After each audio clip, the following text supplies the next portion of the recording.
Hello guys, welcome to my blog. अभी ये next video में हम लोग ये बारात पहुंच चुके थे। तो हम लोगों ने बारात में खूब सारा डांस किया, खूब मस्ती की और खूब सारा धमाल किया। सभी लोगों ने खूब एंजॉय किया। उसके बाद फाइनली हम पहुंच गए और वहां पे बैठ के मेरा दूल्हा अपनी दुल्हन का इंतज़ार करने लगा।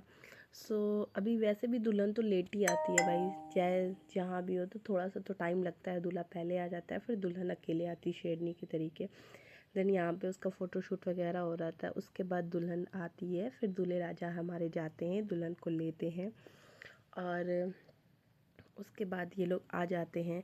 और देन वहाँ पे फिर जयमाल की तैयारी होने लगती है और फिर यहाँ पे प्यारा सा जयमाल होता है, बहुत ही स्वीट और बहुत ही लवली सा।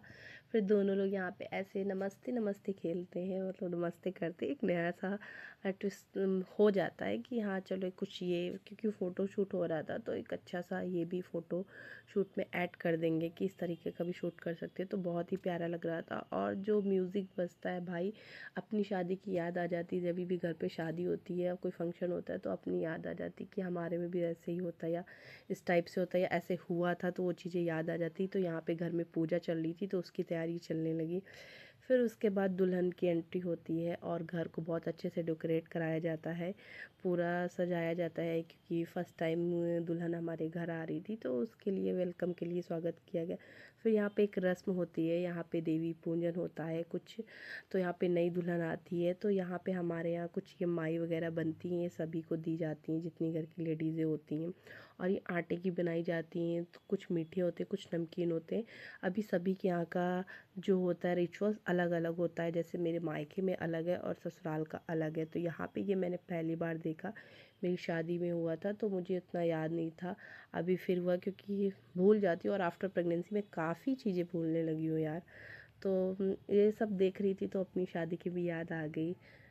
ऐसा होता है कि जब भी शादी होती है या कोई फंक्शन होता है तो फिर अपनी शादी की याद आ जाती है। यहाँ पे मैं उससे कुछ अपने देवर से बात कर रही थी और वीडियो शूट कर रही थी, तो मैंने कहा यहाँ पे मैं तुम लोग का वीडियो बना रही हूँ, अपने चैनल पे डालूँगी, तो तुम लोग भी जाके देखना। तो अभी ये आंटी है हमारी, तो ये कुछ रस्म हो रही है वही कर रही हैं। अभी यहाँ पे दूल्हा दुल्हन को भी देते हैं, तो अपने अपने जो दिए जाते हैं इनको खाने पड़ते हैं और इधर उधर नहीं फेंकना होता है, पूजा का होता है। और हमें भी मिले थे, क्योंकि ये मीठा होता है तो मुझे कम पसंद है, बट अब खाने तो हैं ही हैं, क्योंकि इधर उधर नहीं डालनी पूजा की चीज़ें तो अपने खाने। फिर यहाँ पे जो होता है कंकन खोलने की रस्म, ये काफ़ी जगह पे होती है। तो इसको एक हाथ से खोला जाता है। उसको खोलने में भाई, क्योंकि इतने 3-4 दिन का हो जाता है धागा बंधा हुआ और फिर उस पर पानी वानी पड़ता है तो टाइट हो जाता है। बट हमारी दुल्हन बहुत कोशिश कर रही थी, बहुत ट्राई कर रही थी खोलने की। तो फाइनली धीरे धीरे करके उसने आखिर खोल ही लिया। फिर उसके बाद दूल्हे राजा की आई तो दूल्हे राजा ने भी अच्छे से खोल लिया। तो ये वाली रस्म होगी। फिर उसके बाद सब लोग बातें कर रहे थे यहाँ पे कि पहले जो खोलेगा तो वो जीत जाएगा। तो एक हाथ से ही खोलना था, तो ये खोलने वाली भी रस्म होती रही और सब लोग बातें करते रहे और मैं भी बहुत थक सी गई थी।